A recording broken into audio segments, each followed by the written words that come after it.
Good morning everyone. Myself Dr. Shivaji Sarkar. Today I am going to discuss about the topic on mechanism of action of Buffer solution. आज मैं आज के topic के अंदर आपको समझाने वाला हूँ बफर सॉल्यूशन की मैकेनिज्म ऑफ एक्शन क्या होते हैं। तो ये टॉपिक और इस मैकेनिज्म को जानने से पहले आपको ये जान लेना जरूरी है जो हम लोग बफर सॉल्यूशन किसे बोलते हैं, हम लोग बफर का मतलब और हम लोग बफर का मीनिंग क्या जानते हैं।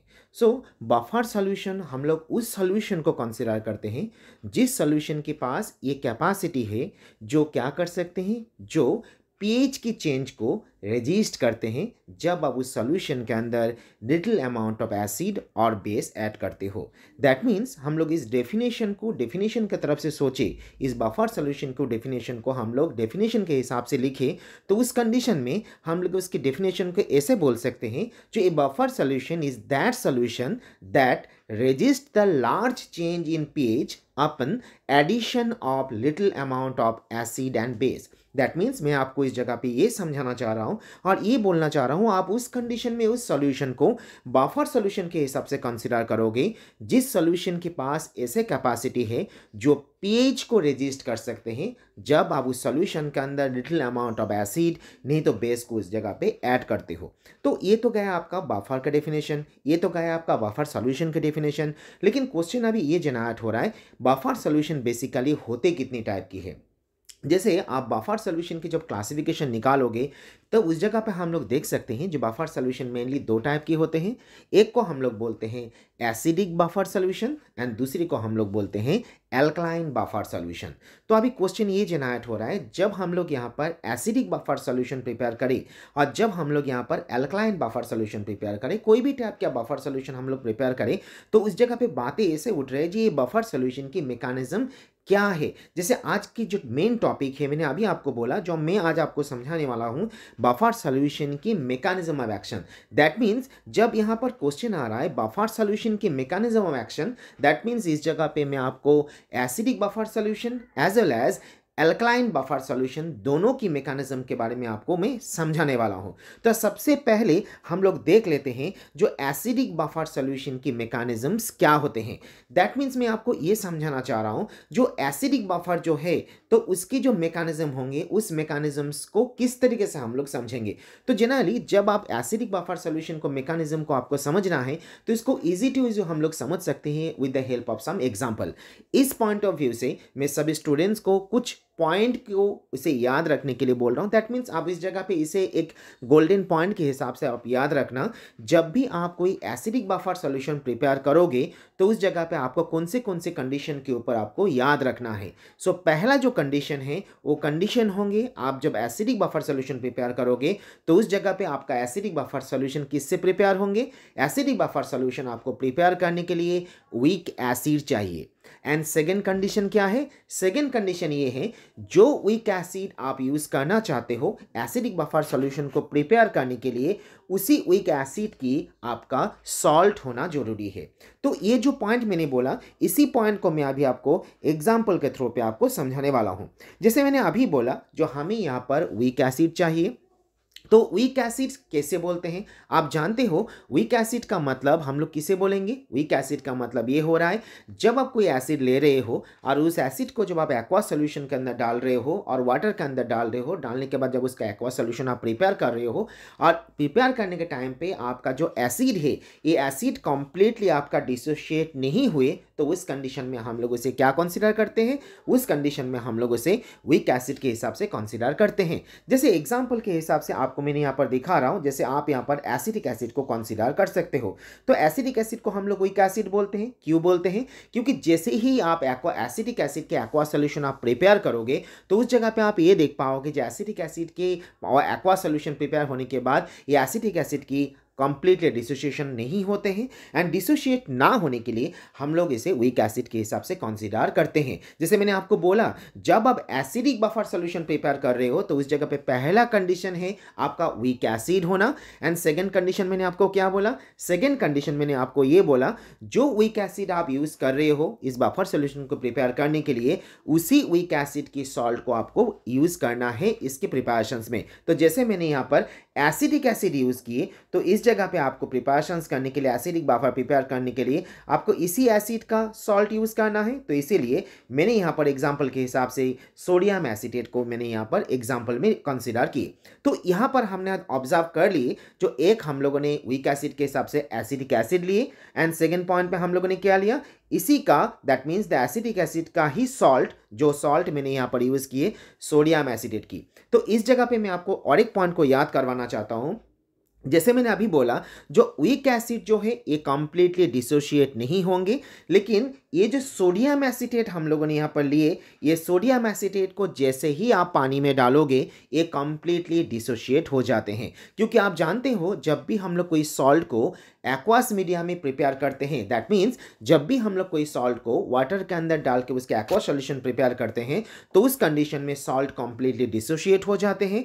एंड डिसोशिएट होने के बाद हम लोग उस जगह पे उसका प्लस कैटायन और एनायन को वहाँ पर हम लोग बनते हुए देख सकते हैं। जैसे आप यहाँ पर देख पा रहे हो, जो सोडियम एसीटेट यहाँ पर जब पानी के अंदर डाला गया, डालने के बाद यहाँ पर आपका CH3COO- और यहाँ पर आपका Na+ आपका जेनरेट हो चुका है। दैट मीन्स यहाँ पर हम लोगों ने ऑब्जर्व कर ली, जो एसिडिक एसिड यहाँ पर कंप्लीटली डिसोशिएट नहीं हो रहा है क्योंकि ये वीक एसिड है।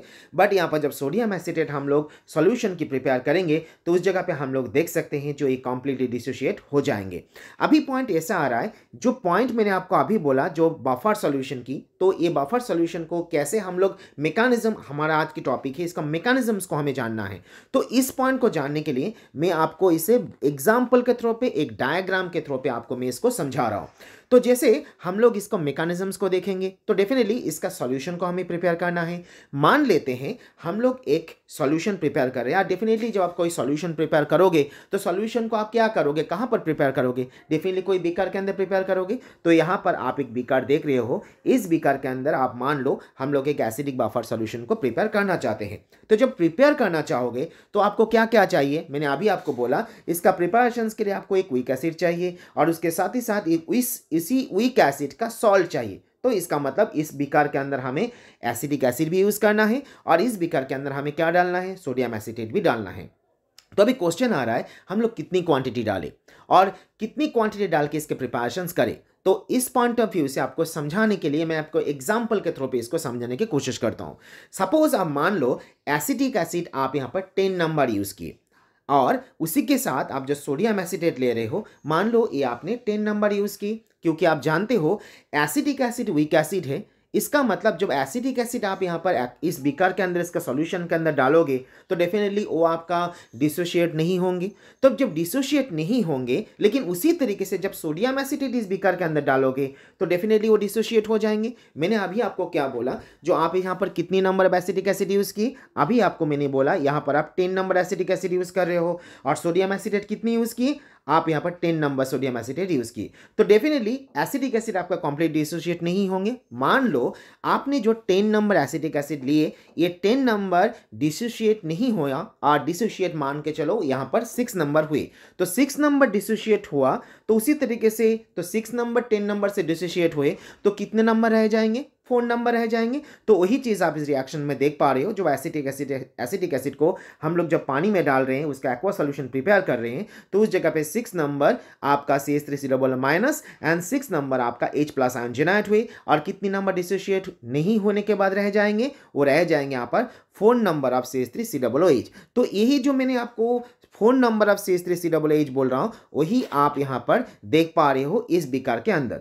उसी तरीके से मैंने आपको ये भी बोला, जो हम लोग यहाँ पर सोडियम एसीटेट यूज़ कर रहे हैं और जो इसी एसिडिक एसिड का ही एक सॉल्ट है, और उस जगह पे मैंने आपको ये भी बोला, ये सॉल्ट जो है, सॉल्ट को जैसे आप पानी में डालोगे ये कंप्लीटली डिसोशिएट होंगे।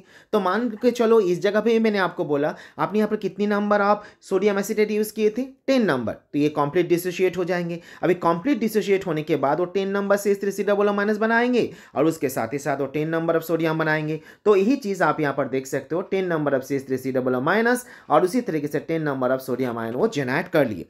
तो बात अभी इस जगह पे हुए, तो एक आपका कंप्लीटली डिसोशिएट हुए और इस जगह पे आप उसके साथ दूसरा भी देखा, उस कंडीशन में वो कॉम्प्लीटली डिसोशिएट नहीं हुआ, क्या कॉम्प्लीटली डिसोशिएट नहीं हुआ आपका एसिटिक एसिड का, तो उस जगह पे वो 6 नंबर आपका डिसोशिएट हुए और उसके बाद आपका यहाँ पर फोन नंबर यहाँ पर CH3COOH आपका अनडिसोशिएट फॉर्म में है, जो इस बीकर के अंदर देख पा रहे हो। तो इसका मतलब ये हो रहा है जो यहाँ पर आपका CH3COO- एंड CH3COO- ये जो आप देख पा रहे हो यहाँ पर आप जो वीक एसिड ले रहे हो, वीक एसिड का डिसोसिएशन करने के बाद आप जो यहाँ पर CH3COO- देख रहे हो, उसी तरीके से यहाँ पर भी CH3COO- देख रहे हो। ये दोनों को हम लोग जनरली क्या बोलते हैं, दोनों केस में आप देख रहे हो जो आयन सेम टाइप के आयन है, जो वीक एसिड डिसोशिएट होने के बाद यहाँ पर भी CH3COO- बनाया, सॉल्ट को डिसोशिएट करते हो तो वहाँ पर भी आपका CH3COO- बना। तो इसका मतलब यहाँ पर दोनों आयन सेम टाइप की है और ऐसे इफेक्ट को हम लोग कॉमन आयन इफेक्ट के नाम से जानते हैं। अभी कॉमन आयन इफेक्ट क्या होते हैं, इसका एप्लीकेशंस क्या होते हैं, इसका यूजेस क्या होते हैं, इसका एप्लीकेशन केमिस्ट्री में कैसे हम लोग देख पाते हैं, तो इसके बारे में हम लोग नेक्स्ट कोई वीडियो के अंदर इसको डिस्कस कर लेंगे। लेकिन अभी हम लोग देख लेंगे जो इसका मैकेनिज्म्स की, कौन सा मैकेनिज्म्स की, किसके मैकेनिज्म्स की, एसिडिक बफर और बेसिक बफर की मैकेनिज्म की, जो आज के हमारा टॉपिक है। तो अभी जैसे मैंने आपको बोला, जो यहाँ पर आपने 6 नंबर ऑफ प्रोटॉन को कंप्लीटली डिसोशिएट होते देख पा रहे हो, जो आपका कहाँ से बना, जो आपका एसिडिक एसिड से बना। और आप ये भी जानते हो जब आप कोई सॉल्यूशन प्रिपेयर करते हो, जब आप कोई सॉल्यूशन बनाते हो, तो उस सॉल्यूशन के अंदर हम लोग उसे तब एसिडिक के हिसाब कंसिडर करेंगे जब उसके अंदर आप प्रोटॉन दिखोगे। तो इस जगह पे आप देख पा रहे हो जो ये सॉल्यूशन जो आपको बना, जो आपका बफर सॉल्यूशन यहाँ पर बना, इस बफर सॉल्यूशन के अंदर 6 नंबर ऑफ हाइड्रोजन आप यहाँ पर देख पा रहे हो। और ये जो 6 नंबर ऑफ हाइड्रोजन हम लोग यहाँ पर देख पा रहे हैं, यही यहाँ पर पीएच, ये जो सॉल्यूशन हमारा यहाँ पर बना, इस सॉल्यूशन का पीएच क्या होंगे, यही 6 नंबर ऑफ हाइड्रोजन यहाँ पर डिसाइड कर रहा है ये सॉल्यूशन के पीएच कितना होंगे। तो अभी क्वेश्चन इतना जनरेट हो रहा है और ये भी जनरेट हो रहा है जो हम लोग इसका पीएच को डिसाइड कैसे करें। तो इस पॉइंट ऑफ व्यू से मैं आपको ये समझाना चाह रहा हूँ, जो सॉल्यूशन आप प्रिपेयर कर रहे हो, देखो यहाँ पर ये बातें हुई जो हम लोग यहाँ पर ये जो प्रोटॉन यहाँ पर देख रहे हो, यही प्रोटॉन रिस्पॉन्सिबल है यहाँ पर जो हम लोग सॉल्यूशन प्रिपेयर कर रहे हैं उसके पीएच के लिए। लेकिन क्वेश्चन तो ये भी जनरेट हो रहा है ना, जो हम लोग जो सॉल्यूशन प्रिपेयर कर रहे हैं उस सॉल्यूशन की पीएच कितना होना चाहिए, तो उस सॉल्यूशन की पीएच कितना होना चाहिए वो किसके ऊपर डिपेंड करेंगे, डेफिनेटली उसका वो पीएच डिपेंड करेंगे आप यहाँ पर जो वीक एसिड ले रहे हो और यहाँ पर एसिड का बना हुआ जो सॉल्ट ले रहे हो वो कितनी क्वांटिटी में लोगे उसके ऊपर डिपेंड करेंगे।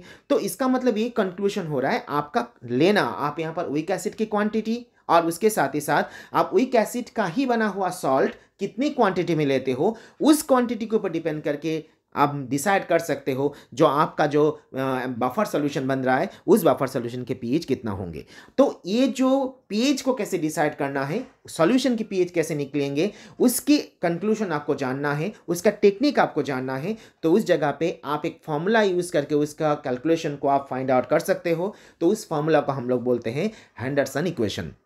और इसकी बात की जो लेक्चर में आपको समझाने वाला हूं, तो उस लेक्चर में हम लोग देख लेंगे जो हेंडरसन इक्वेशंस क्या होते हैं। तो यहाँ पर आप लोगों को समझ में आ चुका है, जो यहाँ पर ये जो 6 नंबर ऑफ हाइड्रोजन जो आप देख रहे हो, ये 6 नंबर ऑफ हाइड्रोजन ही इस बफर सॉल्यूशन की यहाँ पर पीएच को डिसाइड करने जा रहा है। लेकिन अभी क्वेश्चन ये भी जनरेट हो रहा है, हम लोग यहाँ पर एसिडिक बफर प्रिपेयर कर रहे हैं, तो ये आपका बफर सॉल्यूशन प्रिपेयर हो चुका है, लेकिन हम लोग यहाँ पर बनाने क्या जा रहे हैं, एसिडिक बफर।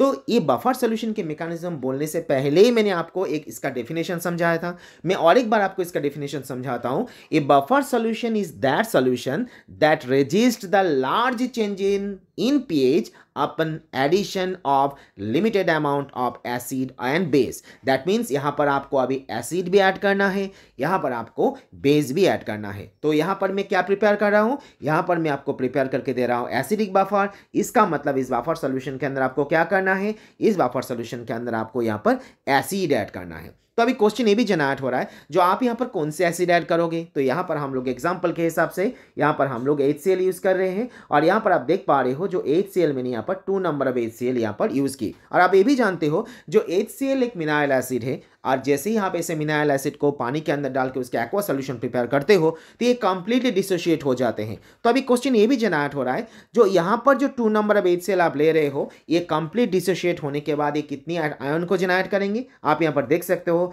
यहाँ पर 2 number of hydrogen and 2 number of chlorine ion को जनरेट की। तो अभी आप देख पा रहे हो जो यहाँ पर 2 number of proton and 2 number of hydrogen यहाँ पर जनरेट हो चुका है। लेकिन आप पहले ही देख चुके थे जो यहाँ पर इस एक्वस सोल्यूशन के अंदर, दैट मीन्स एसिड ऐड करने से पहले ही इस सोल्यूशन के अंदर कितनी प्रोटॉन था? 6 number of proton already present था, 6 नंबर ऑफ हाइड्रोजन ऑलरेडी यहाँ पर प्रेजेंट था, और अभी आपका कितने नंबर ऑफ हाइड्रोजन आ चुका है? 2 नंबर ऑफ हाइड्रोजन आ चुका है। दैट मीन्स आप समझ सकते हो जैसे मैं यहाँ पर HCl ऐड करूंगा तो डेफिनेटली इस सोल्यूशन के अंदर आपका H प्लस आयन की क्वांटिटी क्या हो जाएंगे? बढ़ जाएंगे। तो जब H प्लस की क्वांटिटी बढ़ जाएंगे तो डेफिनेटली आपका pH में भी चेंजेस आएंगे। यही स्वाभाविक क्वेश्चन है और यही पॉइंट हमारे दिमाग में आना चाहिए, लेकिन ऐसा नहीं होता। तो क्यों नहीं होता? वही है मैकेनिज्म ऑफ बफर सॉल्यूशन। शायद आपको समझ में आ रहा है जो मैं आपको क्या चीज समझाना चाह रहा हूं। फिर से एक बार बोलते हैं, आप इस सॉल्यूशन में क्या देख रहे थे? जो 6 नंबर ऑफ प्रोटॉन इस सॉल्यूशन के अंदर ऑलरेडी देखा हुआ था और बना हुआ था जब हम लोगों ने यहाँ पर एसिटिक एसिड को पानी के अंदर डाले। और अभी हम लोग क्या कर रहे हैं? HCl को इसके अंदर डालें। जब HCl को डाले तो HCl डिसोशिएट होने के बाद कितनी प्रोटॉन को जनरेट किया? 2 नंबर ऑफ प्रोटॉन को जनरेट किया। ऑलरेडी सॉल्यूशन के अंदर कितना था? 6 नंबर ऑफ प्रोटॉन था। तो डेफिनेटली सॉल्यूशन के अंदर आपका प्रोटॉन की क्वांटिटी क्या हो जाना चाहिए? ज़्यादा हो जाना चाहिए। तो ज़्यादा हो जाना चाहिए मतलब कितना होना चाहिए? आप यहाँ पर देख सकते हो 6 नंबर था और 2 नंबर आपने ऐड किए, that means 8 number of proton हो गया। तो इसका मतलब जब प्रोटॉन की क्वांटिटी ज़्यादा हो जाएंगे तो डेफिनेटली उसका pH में भी सॉल्यूशन में चेंजेस आना चाहिए, लेकिन ऐसा नहीं होता। क्यों नहीं होता? वही मैं पॉइंट आपको समझाना चाह रहा हूं। क्यों नहीं होता? वही है mechanism of buffer solution. That means ये होना चाहिए था आपका pH चेंज, लेकिन बफर ये pH का चेंज को होने नहीं देता। लेकिन इसका मतलब ये भी नहीं है जो बफर इस pH का चेंजेस को एकदम नहीं होने देते हैं। चेंजेस होते हैं लेकिन माइनर चेंजेस होते हैं। तो अभी क्वेश्चन वो भी जनरेट हो रहा है, जो बफर किस तरीके से ये जो प्रोटॉन को ज़्यादा होना चाहिए ये होने क्यों नहीं देता, वही हमें अभी इसमें समझना है। तो इसको समझने के लिए आपको यहाँ पर आपको डायग्राम की तरफ आपका अच्छे तरीके से फोकस करना है। तो आप डायग्राम की तरफ फोकस करो। आप यहाँ पर देखो जो आप यहाँ पर कितनी प्रोटॉन को जनरेट किए थे HCl से? 2 नंबर ऑफ प्रोटॉन को जनरेट किए थे। और जब आप सॉल्ट को डिसोशिएट किए तो उसमें से कितनी आप यहाँ पर CH3C माइनस आयन जनरेट किए थे? 10 नंबर जनरेट किए थे। तो जैसे ही आप यहाँ पर HCl को डाल रहे हो तो HCl क्या करते हैं? ये जो 2 नंबर ऑफ प्रोटॉन है ये यहाँ पर 10 नंबर ऑफ CH3C माइनस के साथ जुड़ जाते हैं एंड जुड़ने के बाद वो क्या कर देते हैं? यहाँ पर CH3COOH को जनरेट करते हैं। दैट मीन्स ऐसा हो रहा है जो आप यहाँ पर जो HCl डाल रहे हो वो जो H प्लस आयन जो आपका 6 नंबर ऑफ हाइड्रोजन के साथ जुड़ना चाहिए उसके साथ ना जुड़ के ये प्लस चार्ज है, इसीलिए क्या करते हैं? CH3COO माइनस के साथ जुड़ जाते हैं। जुड़ने के बाद वो यहाँ पर क्या कर देते हैं? यहाँ पर वो एसिटिक एसिड को जनरेट कर देते हैं। और आप जानते हो जो एसिटिक एसिड जो है वो वीक एसिड है।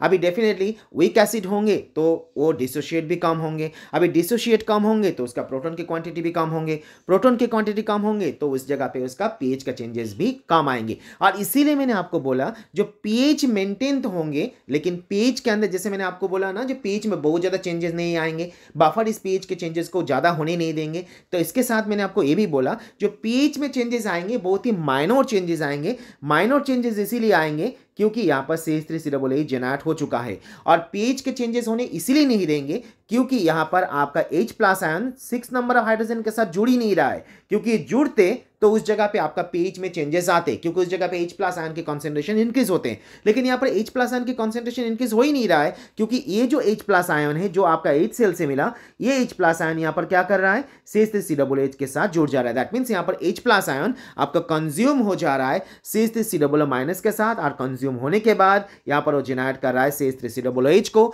जो एक वीक एसिड है जो कंप्लीटली डिसोशिएट नहीं होंगे। और कंप्लीटली डिसोशिएट नहीं हुआ तो सॉल्यूशन के अंदर अब H प्लस आयन की क्वांटिटी इंक्रीज भी नहीं होंगे और आपका pH को मेंटेन ये रख पाएंगे। तो यहाँ पर हम लोगों ने ऑब्जर्व कर लिए जो किस तरीके से हम लोग जब एसिड यूज करेंगे तो उसका pH किस तरीके से मेंटेन होंगे। तो उसी तरीके से जब एसिड आप यूज कर सकते हो उसी तरीके से आप बफर भी यूज कर सकते हो। बफर में आप यहाँ पर बेस भी यूज कर सकते हो। तो बेस यूज करने के हिसाब से मैं आपको यहाँ पर सोडियम हाइड्रोक्साइड के एग्जाम्पल से समझा रहा हूँ।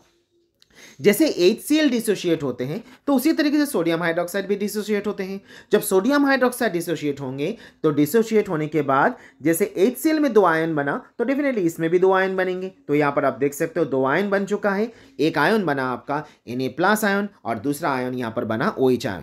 तो अभी क्वेश्चन ये जनरेट हो रहा है, जैसे ही आयन आपका वाटर के अंदर जनरेट हो रहा है, आपका एक्वा सोल्यूशन में जनरेट हो रहा है, तो ये OH भी आपका पीएच को चेंज करना चाहिए, लेकिन ये OH भी आपका पीएच को चेंज नहीं करते हैं। तो क्यों नहीं करते हैं वही हमें यहाँ पर अभी समझना है। तो ये जो OH आयन आप देख पा रहे हो, ये OH आयन क्या करते हैं, ये C3COOH जो आपका अनडिसोशिएट फॉर्म में था, क्योंकि आपको मैंने पहले ही बोला था जो CH3COOH हम लोग यूज कर रहे थे रिएक्शंस करने के लिए, एसिडिक सॉल्यूशन प्रिपेयर करने के लिए, तो यहां पर आप देख सकते हो जो CH3COOH है, ये CH3COOH क्या हो रहा है, यहां पर अनडिसोशिएट फॉर्म में था। और जब आप सोडियम हाइड्रोक्साइड यूज कर रहे हो तो सोडियम हाइड्रोक्साइड का सोडियम एंड OH डिसोशिएट होकर आयन बनेंगे, और ये जो OH है, ये OH आपका CH3COOH के साथ जुड़ जाएंगे। और जब वो जुड़ जाएंगे, जुड़ने के बाद वो क्या करेंगे, जुड़ने के बाद वो CH3COO- और वो वाटर मॉलिक्यूल को प्रिपेयर कर लेंगे। दैट मीन्स यहां पर जो OH आयन जो है, वो OH आयन जो आपका पीएच को चेंज करने वाले थे इस एक्वा सॉल्यूशन के अंदर की, तो वो OH आपका इस एक्वा सॉल्यूशन में वो OH आपका पीएच को चेंज इसीलिए नहीं कर पाएंगे क्योंकि यहां पर OH किससे कंज्यूम हो जा रहा है, कंज्यूम हो जा रहा है CH3COOH के साथ,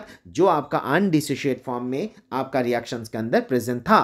तो इसका यहां पर हम लोगों ने ऑब्जर्व कर लिए जो मैकेनिज्म ऑफ बफर सॉल्यूशन क्या होते हैं। तो अभी ये जो मैंने आपको अभी समझाया, इसी पॉइंट को मैं आपको फिर से और एक बार बोल देता हूं। इसका अब फिर से एक बार इसको अच्छे तरीके से आप समझ लो। जैसे बफर सॉल्यूशन जब आप प्रिपेयर कर रहे हो तो बफर सॉल्यूशन का मतलब मैंने क्या बोल दिया, बफर सॉल्यूशन का मतलब मैंने बोला जो ऐसा कोई सॉल्यूशन जो सॉल्यूशन क्या कर सकते हैं, जो सॉल्यूशन पीएच के जो चेंजेस होना चाहिए, पीएच के जो चेंजेस होते हैं उस चेंज को रेजिस्ट कर देते हैं जब उस सॉल्यूशन के अंदर आप लिटिल अमाउंट ऑफ एसिड और बेस को ऐड करते हो। तो इसको समझने के लिए मैंने आपको कैसे समझाया, जो आपको सिंपल एक बीकर लेना है और बीकर के अंदर आपको एक वीक एसिड लेना है और उसी वीक एसिड का आपको क्या करना है, सॉल्ट लेना है। तो इस जगह पे मैंने वीक एसिड के हिसाब से एसिडिक एसिड यूज किए और यहाँ पर मैंने सॉल्ट के हिसाब से मैंने यहाँ पर सोडियम एसिटेट यूज की। वीक एसिड कंप्लीटली डिसोशिएट नहीं होंगे, तो डिसोशिएट नहीं होंगे तो यहाँ पर आप देख सकते हो जो मैंने यहाँ पर समझाने के लिए आपको क्या बोला था, कितनी नंबर आप एसिडिक एसिड यूज कर रहे थे, 10 नंबर। अब सॉल्ट कितना यूज कर रहे थे, 10 नंबर। तो 10 नंबर एसिडिक एसिड आप यूज करते हो और वो कंप्लीट डिसोशिएट नहीं होते, तो इसीलिए वो 6 नंबर जनरेट किया, CH3COO- एंड यहाँ पर 6 नंबर ऑफ H+ आयन।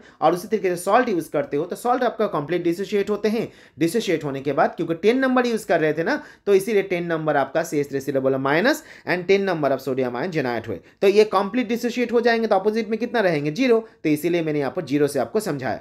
तो जैसे आप यहाँ पर सभी आयन को आप देख पा रहे हो, देखने के बाद आपने ये भी देख लिया जो यहाँ पर आपका 6 नंबर ऑफ हाइड्रोजन है, तो आप ये जानते हो ना जो आपका H+ आयन ही आपका पीएच को डिसाइड करते हैं, H+ आयन ही आपका एसिडिसिटी के लिए रिस्पॉन्सिबल होते हैं। तो इसका मतलब ये हो रहा है यही H+ आयन आपका जो बफर सॉल्यूशन है उसका पीएच कितना होंगे उसी को डिसाइड करने वाला है। लेकिन इस जगह पे हम लोगों ने क्या की, जो एसिड यूज की, इसी जगह पे हम लोगों ने देखा बेस यूज की। जब एसिड यूज कर रहे हो तो इस जगह पे प्रोटॉन जनरेट हो रहा है, तो यहाँ पर हम लोग देख रहे हैं 2 नंबर ऑफ प्रोटॉन आया, तो ये प्रोटॉन इसके साथ जुड़ने के बाद ज़्यादा होना चाहिए, मतलब आपका H+ आयन की क्वांटिटी एंड H+ आयन की कॉन्सेंट्रेशन ज़्यादा होना चाहिए।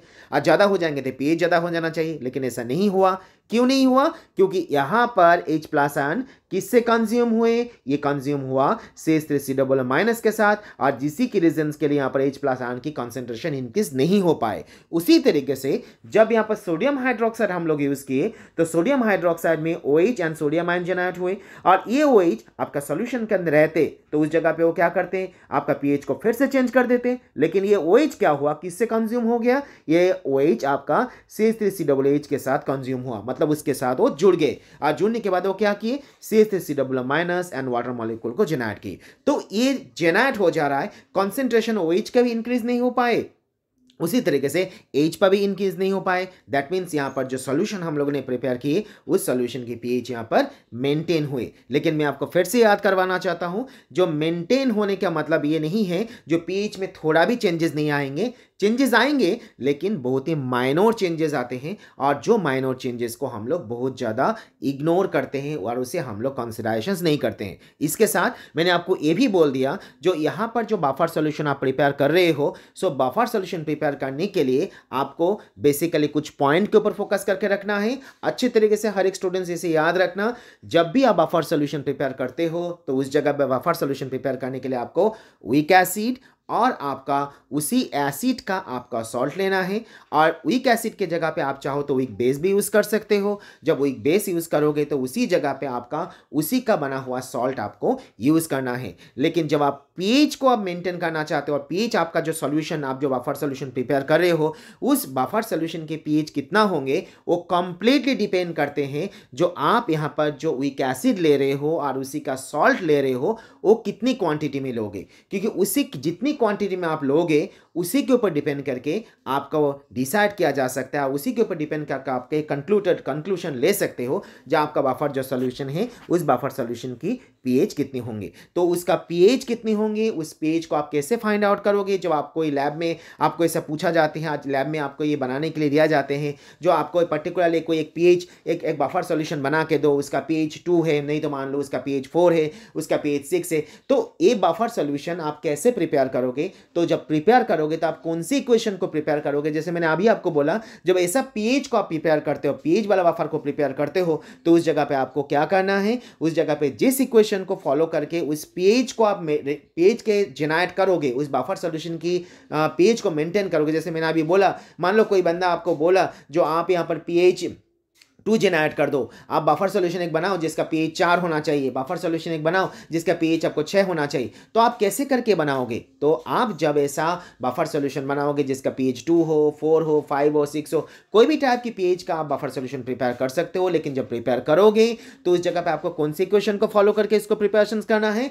तो उस जगह पे आपको एंडरसन इक्वेशन को फॉलो करके उसका पीएच को आपको उस बफर सॉल्यूशन के पीएच को आप जेनरेट कर सकते हो, और बफर सॉल्यूशन को आपको बफर सॉल्यूशन जो बफर सॉल्यूशन आप प्रिपेयर करोगे उसका पीएच जैसे मैंने आपको बोला ऐसे आप प्रिपेयर कर सकते हो। और वो हेंडरसन इक्वेशन क्या होते हैं और किस तरीके से आप इसको जैसे particular demandable and particular pH वाला बफर आप प्रिपेयर करोगे, वो हम लोग नेक्स्ट लेक्चर में और नेक्स्ट वीडियो में हम लोग देख लेंगे और जान लेंगे। सो आज के लेक्चर में इतना ही है। नेक्स्ट लेक्चर में हम लोग जैसे मैंने अभी बोला जो हेंडरसन इक्वेशन के बारे में आपको समझाने वाला हूँ, और उसके साथ मैं आपको सभी स्टूडेंट्स एंड सभी व्यूअर को मैं यही बोलना चाह रहा हूँ। So thank you each and every students, each and every viewer for your support, for your love and for your valuable comment. Thank you one.